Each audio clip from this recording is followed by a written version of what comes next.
Om Namo Bhagavate Vasudevaya. Om Namo Bhagavate Vasudevaya. Om Namo Bhagavate Vasudevaya.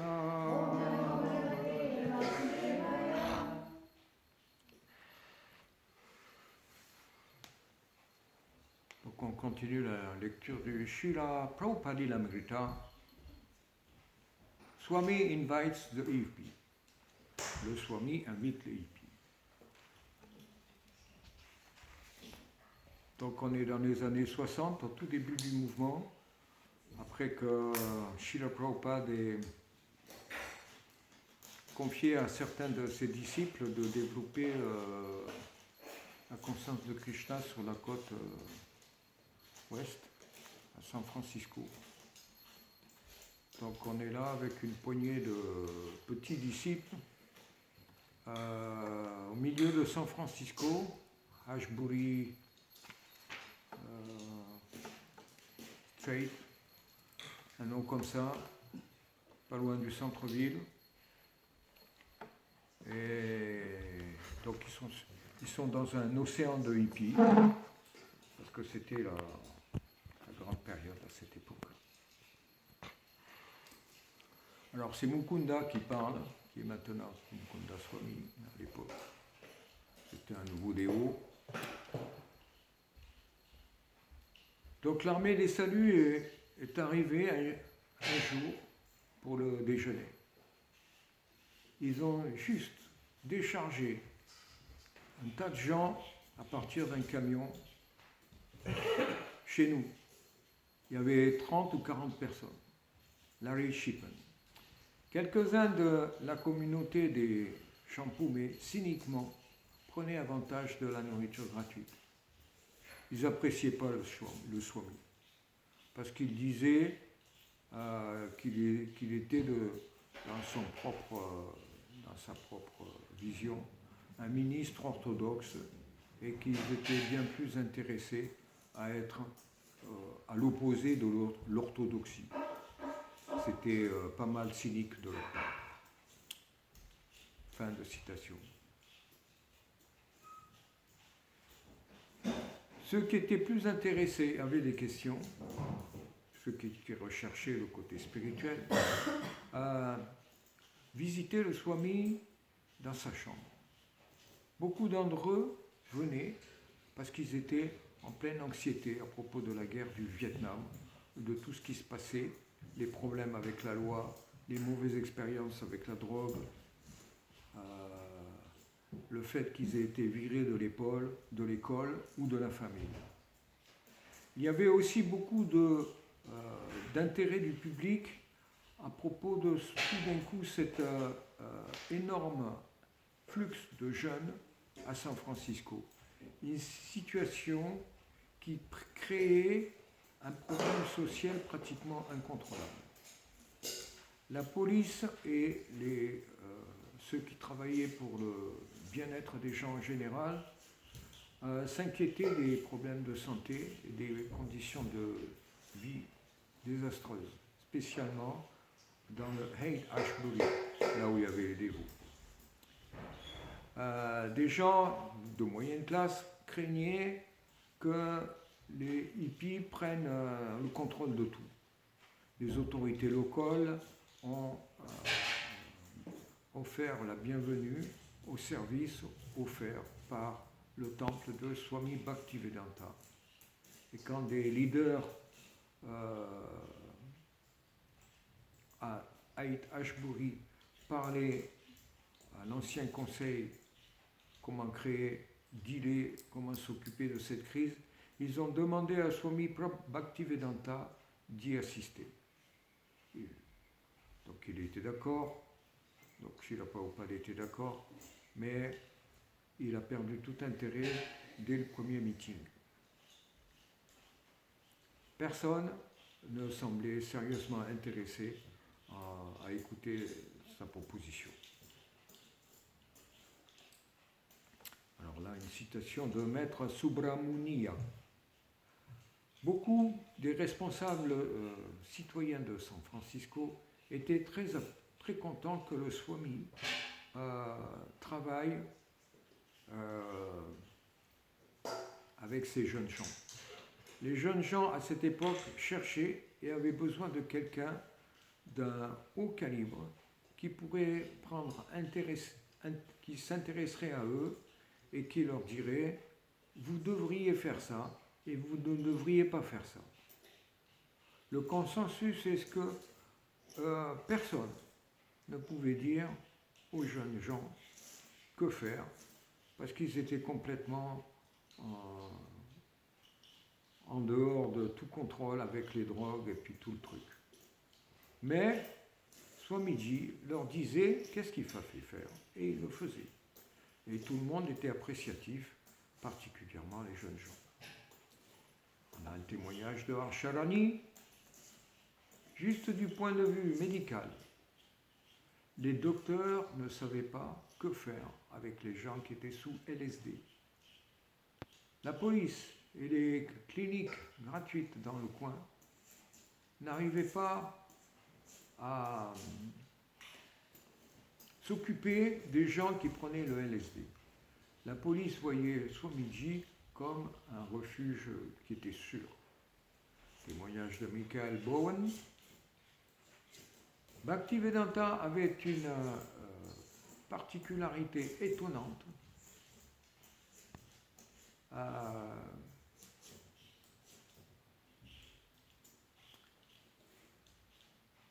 À travers avait un pouvoir particulier à travers la dévotion quand les gens descendaient des drogues, spécialement quand ils étaient speed avec l'héroïne, le LSD qui leur brûlait la cervelle et tout ce genre de choses. Témoignage de Haridas. La police avait l'habitude de venir avec their paddy wagons. Les paddy, je ne sais pas ce que c'est. Avec leur panier à salade, à travers le parc, dans les heures matinales du matin, et ramasser les jeunes qui roupillaient dans le parc. La police les entourait et leur faisait comprendre qu'il fallait qu'ils retournent à la maison. Les hippies avaient besoin de toute l'aide qu'ils pouvaient avoir et ils savaient cela. Et le temple Radha-Krishna était certainement le genre de refuge spirituel. Les jeunes pouvaient ressentir cela. Ils couraient, ils vivaient dans les rues, sans vraiment d'endroit où pouvoir aller, sans vraiment d'endroit où pouvoir se reposer. Et dans un endroit où les gens n'allaient pas les attaquer. Beaucoup de jeunes, littéralement déferlés dans le temple. Je pense que ça a sauvé pas mal de vies. Il y aurait sans doute eu beaucoup plus de morts si le temple Hare Krishna n'avait pas été là. C'était comme ouvrir un temple dans un champ de bataille. C'était l'endroit le plus, vraiment le plus difficile pour s'installer, mais c'était la place où il y avait vraiment le plus besoin. Bien que le Swami n'ait aucun précédent pour dealer, n'ait a priori aucune expérience pour dealer avec aucune chose comme cela, il appliquait sa formule du chant et cela avait des résultats miraculeux. Le chant était merveilleux et ça marchait. Fin de citation. Srila Prabhupada savait que seulement la conscience de Krishna pouvait les aider. Les autres avaient leur remède, mais Prabhupada considérait cela comme des patchwork, c'est-à-dire des pansements superficiels. Ils savaient qu'ils identifiaient en grande ignorance le moi avec le corps et que c'était ça la vraie cause de la souffrance. Comment quelqu'un pouvait-il s'aider lui-même? Que dire d'aider les autres s'il ne savait pas qui il était et s'il ne faisait pas la différence entre le corps et l'âme, et que le corps était simplement la couverture du vrai moi, l'âme spirituelle, qui pouvait être heureuse seulement dans sa position originelle d'être un serviteur éternel de Krishna. Comprenant que le Seigneur Krishna considérait chacun qui l'approchait comme une personne virtueuse, et que même avec un petit peu de service de dévotion, il ne serait pas perdu et qu'il pouvait sauver une personne au moment de la mort, Srila Prabhupada avait ouvert sa porte à tout le monde, même à ceux qui étaient les plus rejetés. Mais pour une âme perdue,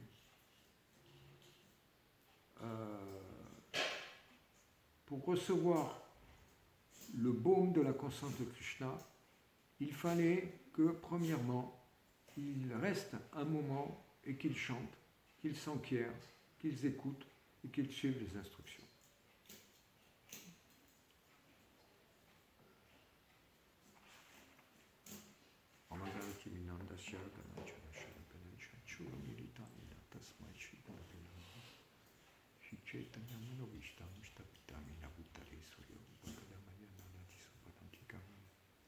Hey Krishna, Sindhu Dina Bandhu Jagatpate, Gopisha Gopika Kanta Radha Kanta Namastute, Tapta Kanchana Gorangira Devrinda Maheshwari, Vishabharu Sutta Devi Paranamaya Devi, Vanchakarpataru Vyashta Kripa Sindhu Yaga Chapatitanam Pavani Vishna Vidu Namo Namaha, Shri Krishna Chaitanya Prabhu Nityananda, Shri Advaita Gadadha Shiva Sadhiku Bhakta Vrinda, Hare Krishna, Krishna Krishna, Hare Hare, Hare Ram, Rama Rama, Hare Hare.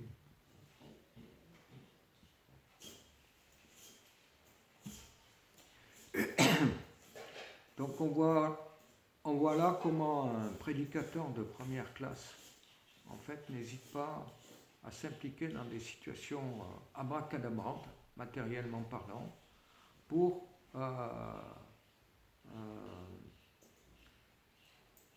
sauver les âmes déchues. Tout comme un chercheur d'or n'hésitera pas à chercher des pépites, même dans un tas d'immondices. Donc là, véritablement, Srila Prabhupada prend beaucoup apparemment de risques, mais bien, on sait que le pur dévot, il est comme une goutte d'eau sur un lotus, au-dessus de la boue. Il n'est pas affecté par les situations comme nous, on pourrait l'être quand on lit ces pages-là. Où on pourrait se dire, mais pourquoi est-ce qu'il allait se fourrer dans un tel guêpier pour trouver des disciples, alors que il y a toute la planète Terre à prêcher. Pourquoi particulièrement dans une situation comme ça? So we could think that we can see through these pages how Srila Prabhupada took the big endeavor and to do a lot of endeavor to preach to people in such condition. So heavy it was, we can wonder how is it that he chose to preach to these people in this so topsy-turvy condition. Because it's like for a gold seeker to find some golden nuggets in a pile of garbage. Oh, there are so many other places where we can find people to preach. Why? At this time, in this position, where it was so crazy like a situation, because materially speaking, the police, how do you say, the officer for the welfare people, the citizens, they didn't know what to do with these people, or to throw them in jail or to the hospital, but there were so many, it was not fair. It was, they were Americans, good families, all kind of people. They didn't know how to deal with this problem, because it was really crazy. And Srila Prabhupada, he chose to preach to these people.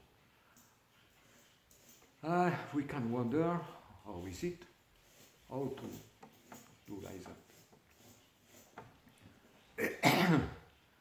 So, because the situation, parce que la situation, quand Srila Prabhupada a prêché dans la côte ouest, côte est, à New York, était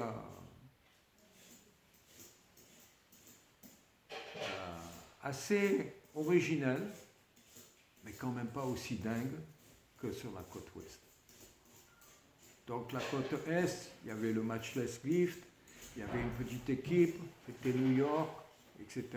Et quand Srila Prabhupada s'est retrouvé plongé à San Francisco, alors là c'était vraiment foufou. Là, tout le monde était sous les drogues, il y avait des milliers de hippies, c'était, tout le monde s'amusait dans la rue. Puis le climat aussi, c'est plus chaud. Les gens dormaient dans les parcs, etc. Donc là, Srila Prabhupada peut-être ne s'attendait pas à une telle situation. So, the situation in New York was quite different.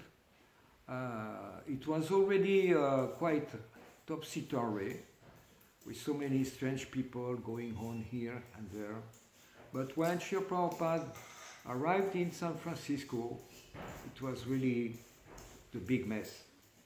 So many people, so many hippies were there. And Prabhupada was obliged, in a way, in a transcendental way, to deal with the situation that Krishna offered to him. So,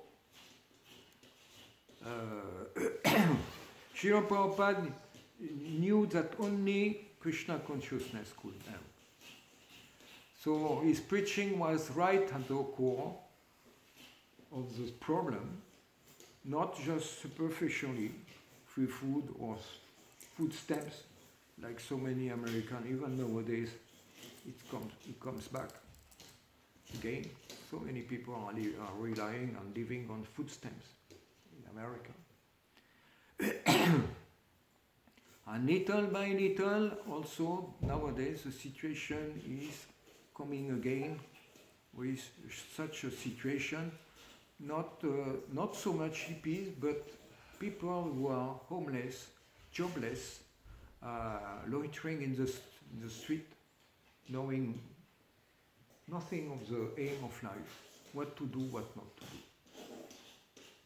Donc de nos jours, en fait, la situation petit à petit devient similaire parce que beaucoup de gens vivent avec les aides du gouvernement pour se nourrir. Beaucoup aussi commencent à vivre dans des situations très difficiles, dans les véhicules, ou bien dorment dans des tentes, ou bien des squats, dans des situations où la santé c'est un problème, la propreté c'est un problème. Et les dévots doivent affronter des situations qui sont comme ça difficiles, où matériellement parlant les gens ont besoin d'aide. Mais les dévots en fait savent très bien qu'en fait juste l'aide matérielle va pas solutionner vraiment le problème basique de l'entité vivante incarnée dans un corps de matière. Que le vrai problème, en fait, c'est la naissance, maladie, vieillesse et mort. C'est ça les vrais problèmes de l'existence. Maintenant, les problèmes du corps avec la guerre, avec les parents, avec les drogues, avec les dealers, les bandits, les détrousseurs. Tellement de choses sont là pour voler le mental et la santé des gens, à moins qu'ils aient une compréhension profonde de qu'est-ce que l'âme est différente du corps et d'adresser les problèmes de l'âme. Ils ne peuvent pas vraiment se battre sur un terrain ferme.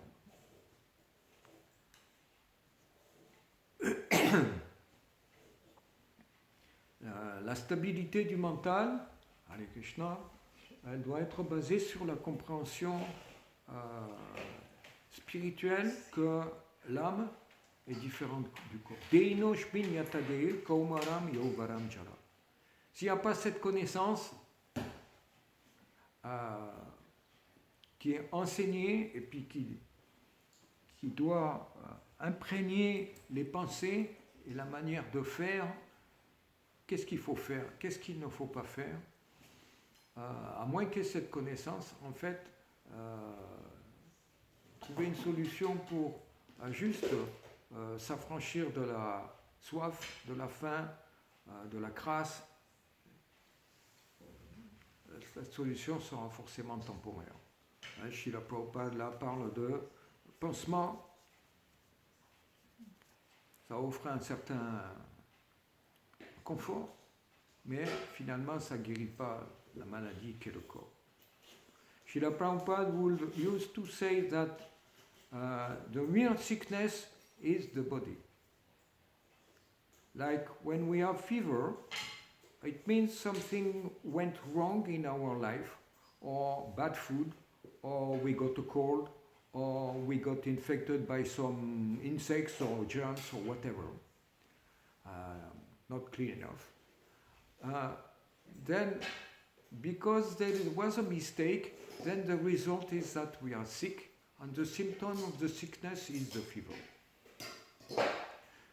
So, similarly, the symptom of our sickness is to have a material body. Our real sickness is to think we are independent of Krishna and to think everything is meant for our pleasure.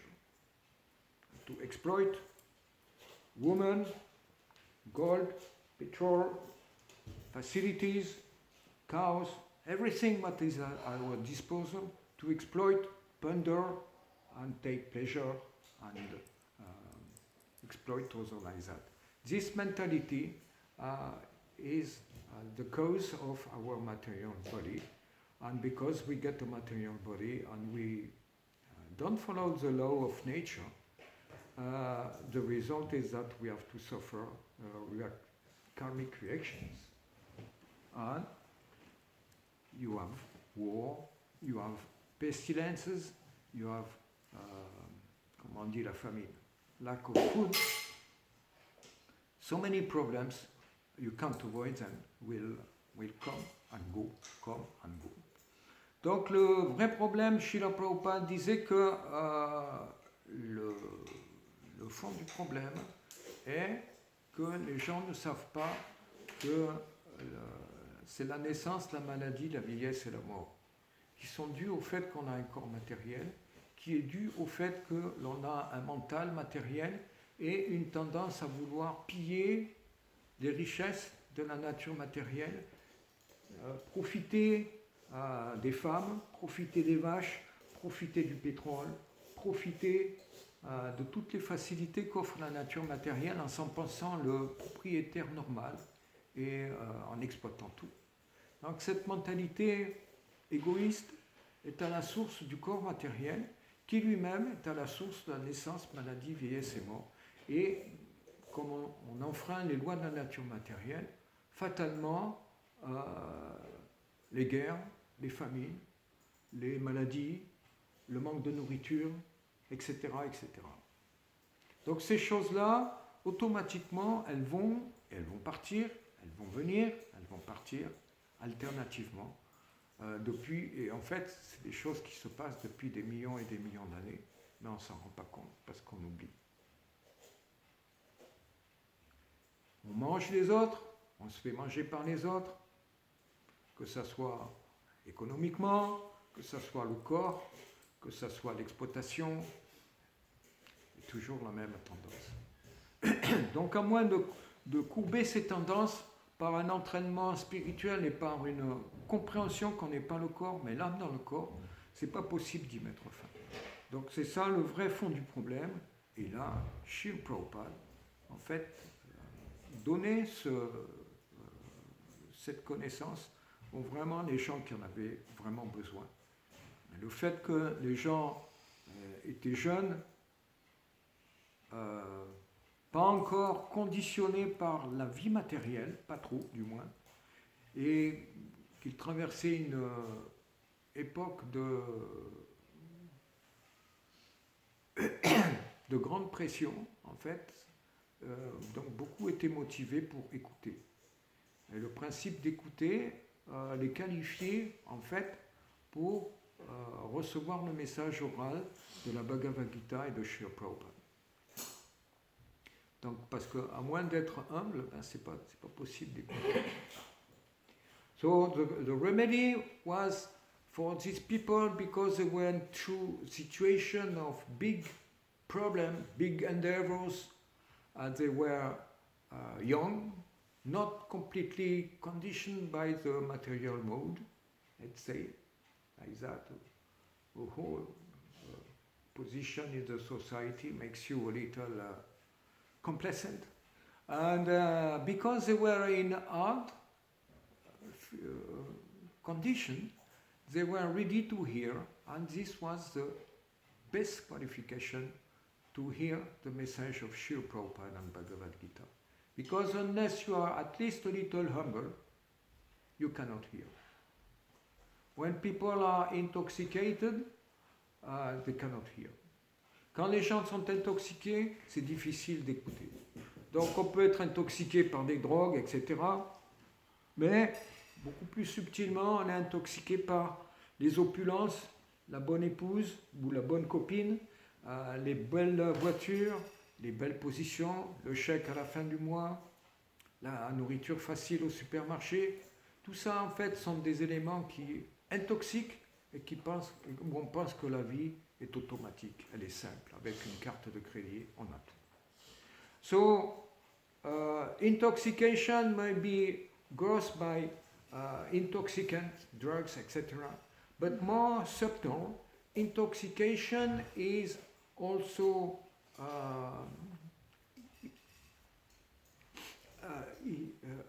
infusing the mind when you have too much facilities for living.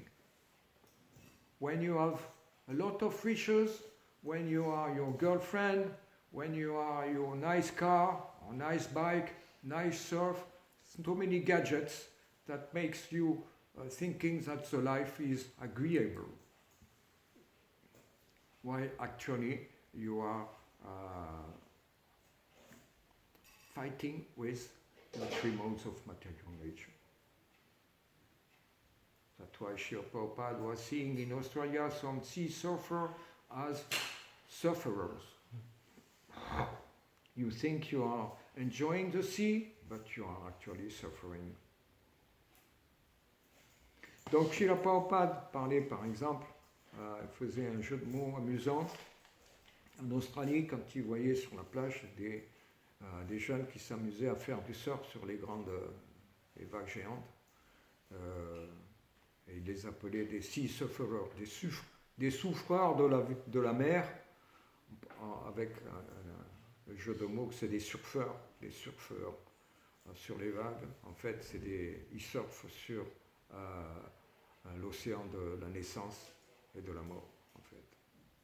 Ils ne se rendent pas compte que c'est les vraies souffrances de l'existence. Donc en surfant, comme ça, on trouve un certain amusement. Mais le résultat, les choses sont graves, sont profondes. Et les vrais problèmes sont naissance, maladie, vieillesse et mort. C'est des choses qui devraient être adressées et que l'être humain peut adresser. L'animal ne peut pas adresser ces problèmes-là. So this a problem of birth and death can be addressed by human beings. This is the potential of human beings. Other form of life under animal body, they cannot inquire, they cannot realize that these problems are to be, there is a remedy to those problems.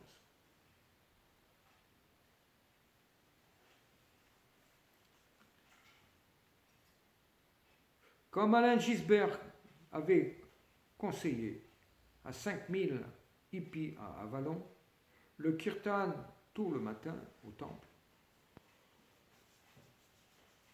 donner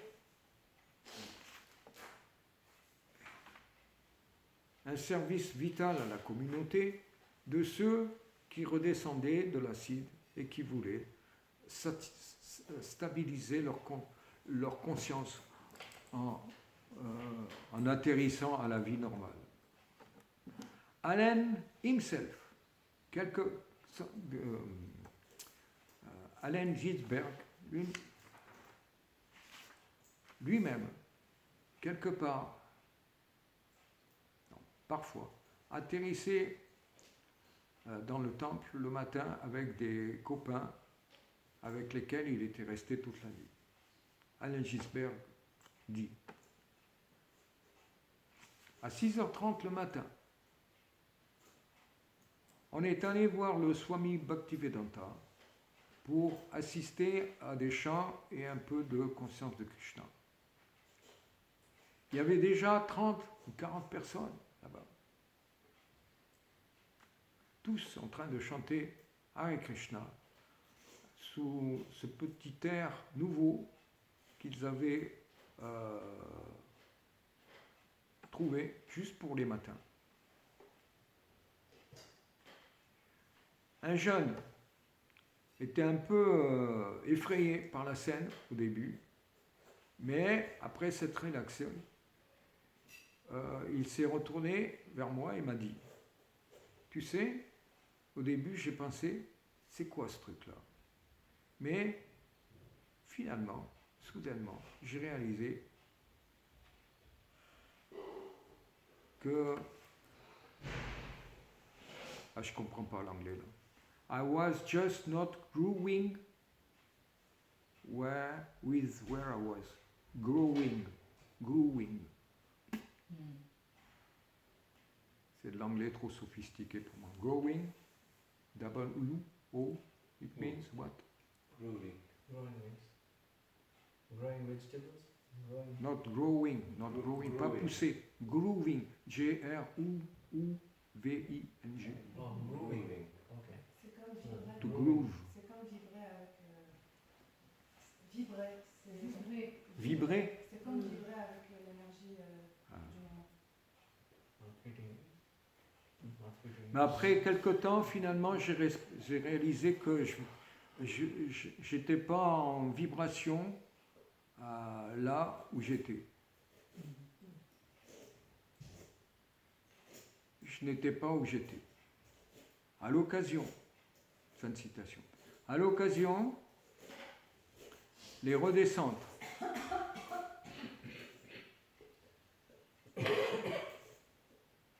ressemblaient à un crash d'avion au milieu de la nuit. Un matin, 2h du matin, les gens qui dormaient dans le temple, dans ce qui servait de temple, ont été réveillés par quelqu'un qui tapait à la porte, qui criait, et avec les flashs de la police. Quand ils ont ouvert la porte, il y avait un jeune hippie avec des cheveux roux, sauvages, et une grosse barbe, qui a plongé dedans en pleurant. « Oh Krishna, Krishna, oh, aidez-moi! Ne les laissez pas mettre la main sur moi. Oh, pour l'amour de Dieu, aidez-moi. »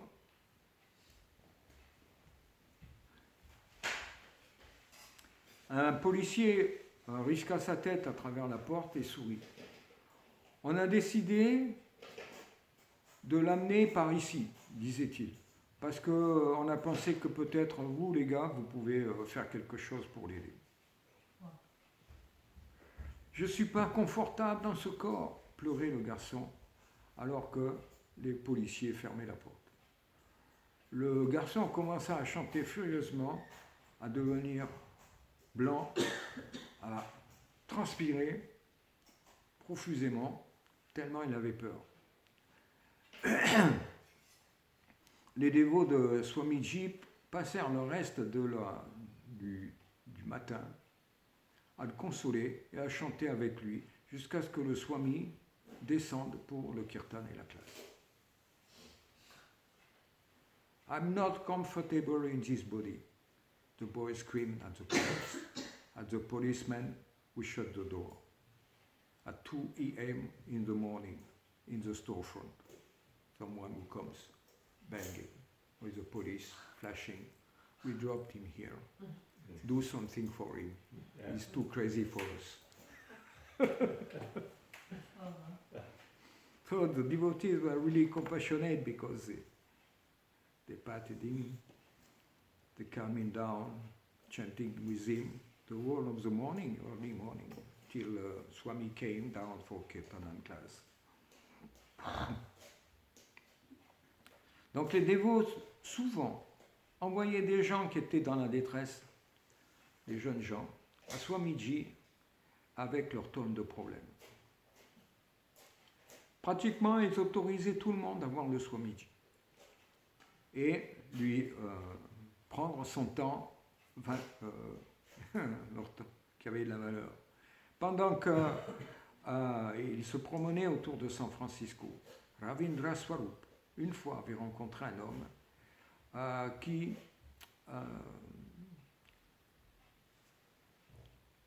prétendait avoir vu des gens de Mars dans sa tente quand il a été stationné au Vietnam. L'homme, qui venait juste de sortir d'un hôpital de l'armée, disait que les Martiens lui avaient parlé. Ravindra Swarup lui parla du livre de Swamiji, Voyage facile aux autres planètes, qui vérifiait, qui appuyait cette idée qu'il existait la vie sur d'autres planètes. Et il lui suggéra que le Swami pouvait probablement lui en dire plus à propos des gens sur Mars. Alors cet homme est allé visiter le Swami dans son appartement. Oui, Swami a répondu, il y a des Martiens. So Ravindra Swarup met someone who told him he saw some people from Mars in his tent. And Ravindra Swarup said, yes, there is life in every planet. You should read this book, Easy Journey to the Planet. And see also Swamiji. So he went to Switzerland, Swamiji, who approved and said, yes, there are Martians. Graduellement, les disciples de Prabhupada, ou aspirants disciples, devinrent plus concernés pour leur maître spirituel et commencèrent à le protéger des différentes personnes qui pensaient qu'ils étaient indésirables. L'un de tels individus indésirables s'appelait Rabbit, peut-être le hippie le plus sale de Haight Ashbury.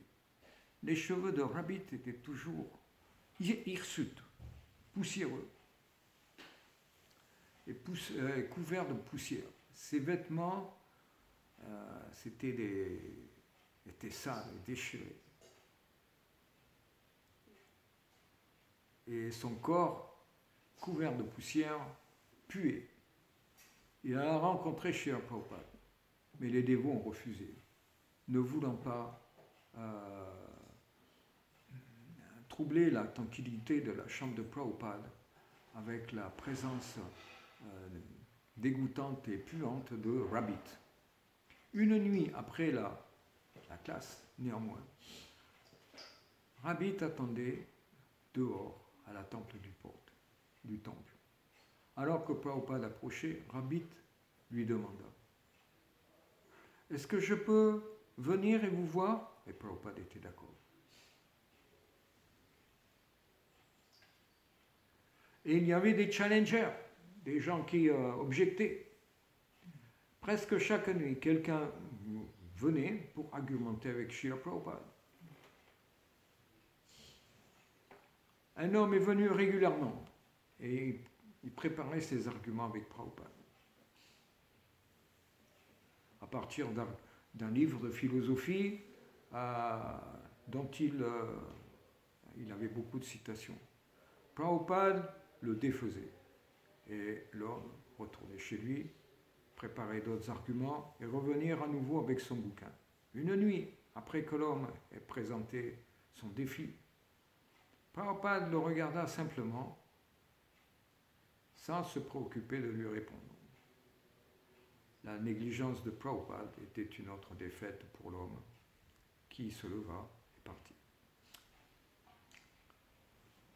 So Prabhupada was confronted with so many strange people, like this rabbit who was so dirty and stinking that devotee barred him from seeing Prabhupada. But he was adamant and staying outside of the temple, and when Prabhupada approached, Rabbit asked if he could come and see him, and Prabhupada agreed. Another time, someone was really argumenting from a philosophy book. We prepare his questions, challenged Prabhupada, was defeated, and then came back the next day. So one day, he presented his challenge, and Prabhupada simply looked at him without replying. So Prabhupada's neglect was another defeat for the man who got up and left.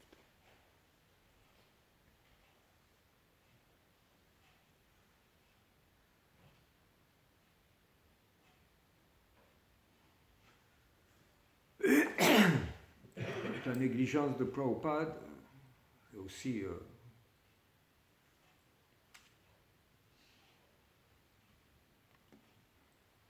en fait c'est le dernier châtiment.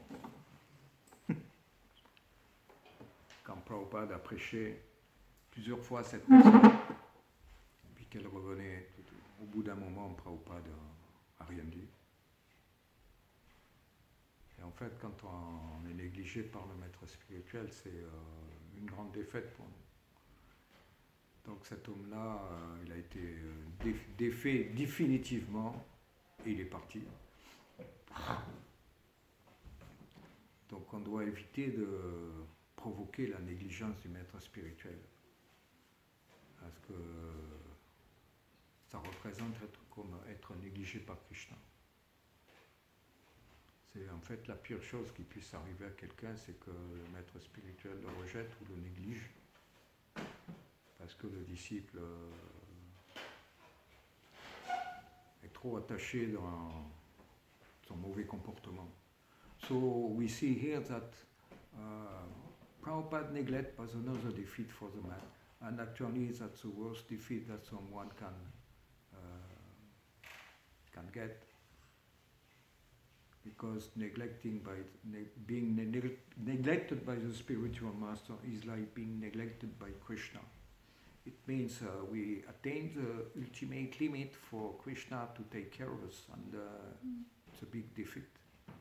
We should not come up to the point of disobeying or neglecting the spiritual master to the point of he neglects us. Because we are greatly endangered by such a situation. Maybe some comments or questions?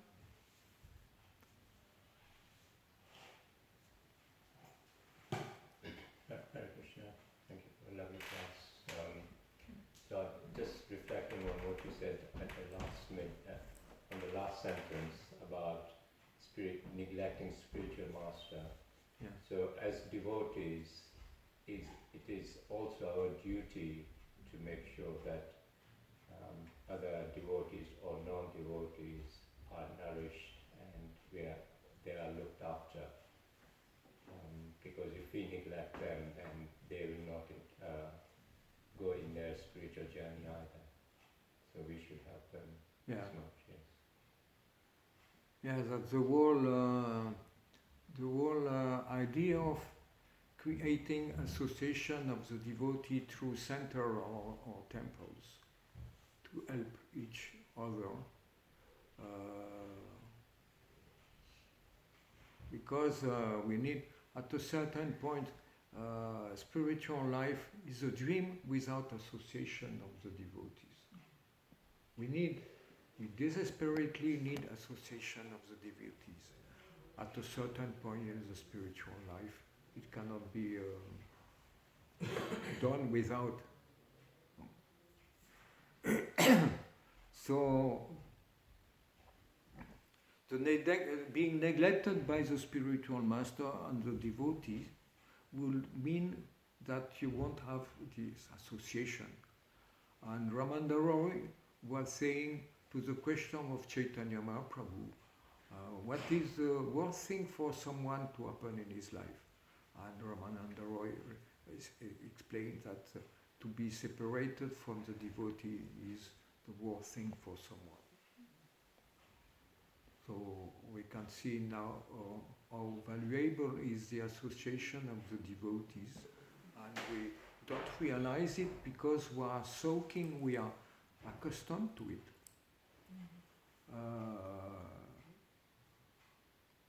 But we may have some situation where where we could be separated from the devotees by circumstances or. But the desire to rekindle and to get association of the devotee is powerful enough, and the Lord will make arrangements so that we can get that. We have in this song, Ramachandra Shanjamashi Narottam Das sings, he is aspiring to the association of Ramachandra Prabhu. Dans cette chanson, Narottam Das Thakur explique que la compagnie des dévots, donc il aspire à Narottam Das Thakur pour avoir la compagnie de Ramachandra. En fait, les dévots peuvent traverser dans la vie certaines situations où ils vont être séparés des dévots et simplement leur désir de vouloir être reconnectés aux dévots fait que Krishna va faire l'arrangement pour les reconnecter. Même si le dévot quitte son corps dans des situations difficiles comme ça, ce désir va faire que il va se retrouver dans un environnement dévotionnel dans sa vie prochaine, s'il n'est pas prêt pour retourner à Krishna. Au moins, il retournera dans l'environnement où Krishna ou un maître spirituel qualifié. Là. So even if a devotee leaves his body in difficult situations, this desire will make him eligible to have association of the devotee in a family where it is easy to develop devotion, or in an environment later on in his life where we will meet spiritual master and devotees again. Nothing is lost by the devotees if we cultivate this spirit. Donc rien n'est perdu pour le dévot qui cultive cet état d'esprit que il est bien dans un environnement où sont les autres dévots. Tout comme un poisson dans l'eau, il lui faut de l'eau. Le dévot, il aime bien l'association des dévots et ça le qualifie pour l'avoir et puis finalement vivre dans le monde spirituel où tout le monde est dévotionnel. And ultimately it qualifies one to live in the spiritual world where everybody is a devotee. So, with association of the devotee, we train ourselves to be in a spiritual environment.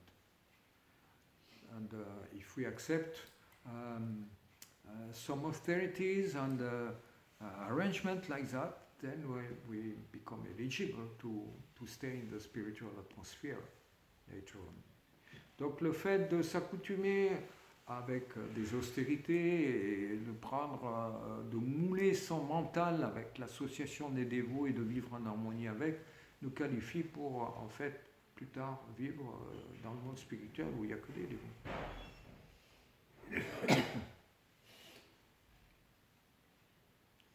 Donc simplement en appréciant la compagnie des dévots, en fait, le message de la Bhagavad Gita, le prashad, les murtis, un service qui satisfait les dévots, le maître spirituel, la mission, eh bien, on crée cet environnement où on est à l'aise avec le concept dévotionnel et on est qualifié progressivement pour retourner comme ça à Krishna. Krishna explique dans la Bhagavad Gita qu'au moment de la mort, l'état de conscience que l'on a, c'est celui qui détermine le futur espace-temps dans lequel on va vivre. De la même manière qu'une chenille, avant d'aller sur le prochain branche, elle est toujours attachée à la précédente.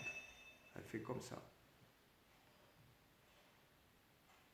Pas qu'elle se jette. Donc le mental, de la même manière, il fait la jonction d'un corps qu'on quitte à un autre. Tout comme une chenille d'une branche à une autre. So, the mind, Krishna explained in Bhagavad Gita, all the mind is and the consciousness we have in living one body is the same when we construct the other body. The same way that the caterpillar is changing from one branch to another one, not jumping.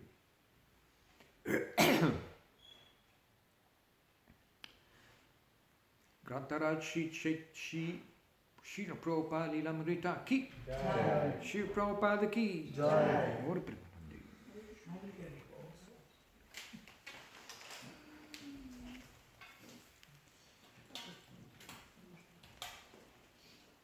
Hare Krishna.